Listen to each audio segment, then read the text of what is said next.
each week and those sorts of things. So I think they're starting to get there with that side of things, getting better at least. Coming back for Huddersfield, Cudjoe was back in the side. They had Michael Lawrence and Aaron Murphy back in the side. That's a lot of defensive glue getting put back in for them. And Dale Ferguson obviously in and then absolutely steamrolled. But for Trinity, they had Ben Tupu back. They had Mason Caton Brown in there as well on the wing. They had Tyler Randall coming back in. That was a crucial one in this game, as it turned out. And so, obviously, the returning players were better for Wakefield. I'm kind of just waffling because I don't know much. From the try highlights I've seen, what I would say is it looked like Huddersfield were playing half shift almost in this game at times. Some of the Wakefield tries came off like efforts that were poor, either really sloppy drop balls and no endeavour or enthusiasm to turn themselves around and get back into defence and cover for each other's mistakes and that sort of stuff. So that to me is a concern from the Huddersfield point of view. Really, I'd be worried if I was a Huddersfield fan at this moment in time. Yeah, I mean they're sucked right into it now. I mean they've got they're right in there, and they've got some interesting games to come as well. So it's not like they're going to get any cheap points because everybody is going to be fighting for every point now. Because there's no one really that's got nothing to play for. Exactly. Although the Louis Senior try was quite a nice play, and if they keep scoring tries down that right edge, you can only imagine that'll only improve when Jerry's back in the side on a consistent basis, and Cudjoe gets his fitness and maybe his ball skills a bit more up to scratch. But well done, Wakefield, got off the snide. Well done. Yeah, there we go.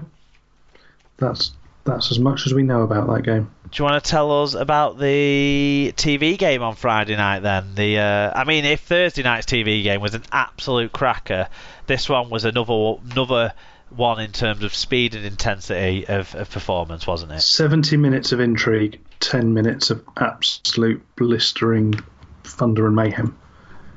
It was Warrington 10, St Helens 21, having been 4-0 at half-time and 6-6 with 70 minutes gone in front of 14,211 people. Another excellent job by Warrington to get people through the door for this one, refereed by Mr. Ben Thaler.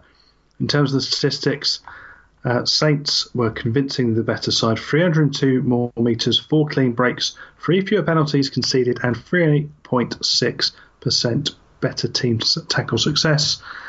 For the Saints, Tommy Makinson made 213 metres. Alex Walmsley picked up a try, 143 metres. James Bentley, 44 tackles, 12 marker tackles. I believe James Bentley's an Ireland international and may have been mentioned. And Lachlan Coote, 7 tackle busts, 147 you hear metres. about who plays for Ireland and stuff like that, but you don't hear who Deck the misses. Okay. Yeah.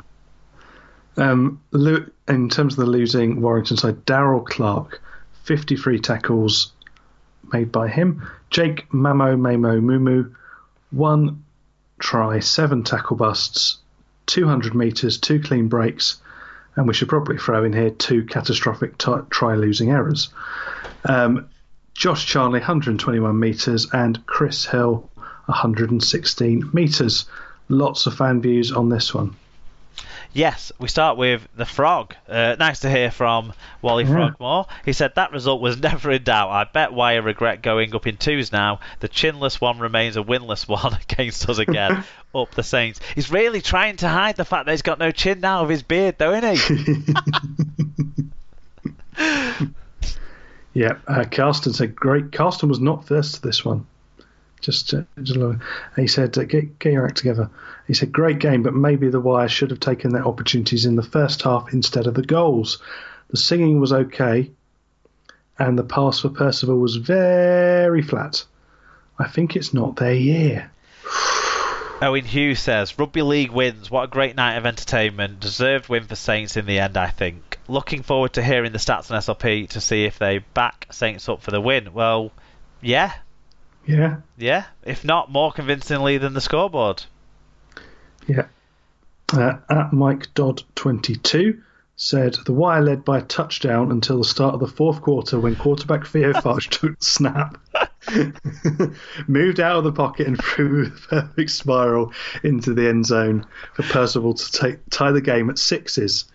The side umpire didn't throw his flag and the touchdown was stood with Steve Price unable to throw in the challenge. When a forward pass is going to become decisions for the video ref. Well, if you believe the bullshit spiel that you got out of Stuart Cummins, it was flat out of his hands, so it was okay. No, it's got to go backwards out of the hands, and then if it ends up flat, it's okay. Anyway, if momentum can take it flat, is the basic rule. The hands have got to be in backwards. Yeah. Anyway, the momentum might drag it flat, and it might appear forward because it's been dragged flat by the player moving after the event, but it's got to come out backwards. And this one didn't, to me. Tom Eckley said, great game that. Some questionable calls did cost us some momentum in the second half, but at the end of the day, poor decisions cost us. I think he means poor decisions themselves. The inevitable fuss over Akwala. I have no problem with leading with the shoulder. The problem for me is the positioning of the defender. If we remove it, forwards will suffer and be a lot more vulnerable to rib injury, in my opinion. That's a really good point. Yeah, it's kind of what we talked about and what our old mate Dar kind of brought to that conversation, isn't it?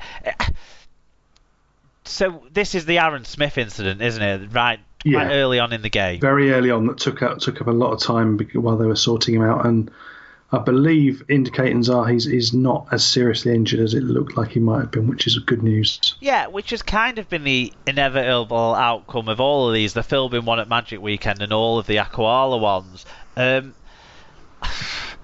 I'll say what I've said before. I think anything that puts an opposing player's head area in danger is to be carefully marshalled, but if it's not intent or if there's not intent or maliciousness there with the ball carrier, I don't feel like you can do much more other than.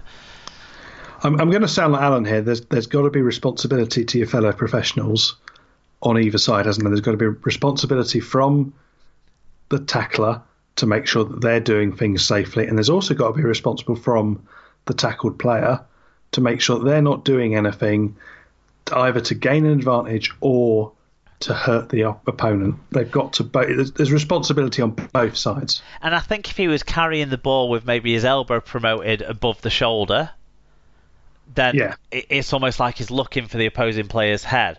But if he's trying to sort of spin into a tackle or slide in, or make himself smaller into the tackle, as long as he's not lifting the shoulder on impact, I kind of think there's not much we should be doing about it. If the shoulder's dipping on impact, which most of these cases it is, then I don't think it's something to be questioned. But if he's raising the shoulder on impact, then he's adding to the opportunity to injure the opposing player, which is what we don't want, isn't it? Yeah, exactly. It's a safety conversation, and it comes down to both sides. And by the time they're at this level, they're experienced enough to know how to tackle safely on boat and how to have good technique. Because frankly, you wouldn't survive up to this level, and you wouldn't be playing in Super League if you didn't have a good enough tackle technique to tackle safely. No. Josh said, what a fantastic spectacle. The crowd, the atmosphere looked amazing. Wire really have done their job in promoting the game. The first 60 minutes it was an arm wrestle and a half with nothing much between them. But that forward pass try just took the sting out of Warrington, and they just couldn't seem to get back to the pace they were initially playing at. If it's a Wire seemed the only tame possibility to beat Saints in a grand final. I think there's.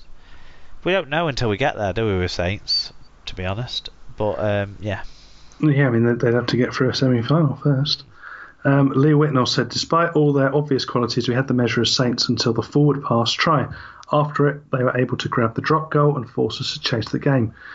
We could and should have shown more quality in our own attacking moments, and then perhaps that blatant fucking no try wouldn't have hurt us so much. Onwards and upwards. Tom Andrews, more a view on the Akawala situation. I'm on side with Steve Price. The two examples I've seen of people getting hurt are Scott Taylor, who stood there like a lemon, and Aaron Smith with piss poor technique. He did the same thing when on loan at Hull KR last year. Yeah, he did get himself into some awkward positions last year. I remember us talking about it because we were like, this kid's going around getting himself into bad positions. Yeah. If we are to market this game properly, getting rid of props running hard isn't going to help. Train your players to defend better and stop whining. Yeah, it's hard. Yeah, it's hard to argue that. St David said, must admit, I'm starting to love the Wire derby as much as the Pies. Wire started strongly with Saints having to adjust the loss to Smith, and they deserved their 4-point lead. Saints, however, were the better team from there on and won the game in the final 15. Walmsley and Tomo's second spells clinching it. Wire are grubs, high shots, gouging, crushers, and more flopping than Hill's cock. Bring on the Codheads. Hill's been the only player to pick up a suspension this week. Was that for the crusher tackle? So, which was ridiculous. He's got a grade C dangerous contact 2-match penalty notice, which I'm guessing is for that. And also there was Jack Hughes's shoulder charge, which got a caution and the sin bin at the time. And I think that's probably on the balance of things fair enough. It was a bad tackle, but not a hideous tackle. I'm just going to see about... So it was in the 24th minute on Luke Thompson. No, that was Luke Thompson. Hold on. Do you know what they said about Sitileki Akawala? In the 3rd minute, the player makes contact with the opponent as he runs toward him. The contact is left shoulder to left shoulder. The opponent, however, tackles with his head quite high. The opponent falls backwards. The player is looking through the line and not to target the opponent. Outcome of the contact accidental. And then Chris Hill's charge was for the dangerous contact on Percival in the 70th minute. Yeah, that would have been about right, wouldn't it? Yeah. I mean, this one more fan view. Danny C said, must have been watching the NFL on Friday. The referee needs looking at. Yeah, I mean, as we said, that was... If you can't call that as a forward pass, should you even be a touch judge? Yeah, that's what I would be criticising the touch judge more than the referee for certain on that one. That would be the touch judge's job. They were right in line. They were perfectly positioned and they got it wrong. But and what other things does the touch judge really have to look at that point? Whereas the referee has got probably about 25 decisions to be making every second. Yeah, because there's all the line runners at that point as well, isn't there? So, I mean, who got the... Let's have a look who got the Man of Steel. I think Johnny Lomax got the big plaudits coming out of this game. So, Johnny Lomax got 3. 2 points went to Alex Walmsley, 1 point to Tommy Makinson. In the League Express, they gave their 3 points. Lomax, Clark, and Bentley. Yeah, so obviously Clark and Bentley got it for their endeavours as much as anything else. Clark was good in the first half in particular, and if Warrington had any threat, I would say Clark was the biggest part of that. But yeah, did you agree with Johnny Lomax? Was he your star man? I think so. Yeah, I think he did well, and I think the Regan Grace try could have been amazing if his foot was just a little bit further in. That was a classic thing. But I think for Warrington, they have to look at themselves as much as they obviously blame that forward pass. They gave away 2 of those tries. Firstly, through Joe Philbin's ridiculous attempt at a play the ball, which was just why he was getting annoyed at the referee for that. It was entirely his own mistake. I think sometimes they just get annoyed. And it feels like they're lashing out about the decision, but they're just lashing out about being annoyed. Speaking of people who have the ability to grow hair and are making it shit, Joe Philbin is right up there in that category. And what is going on with the sort of the monk bowl cut thing that he's got? That's just ridiculous, Watch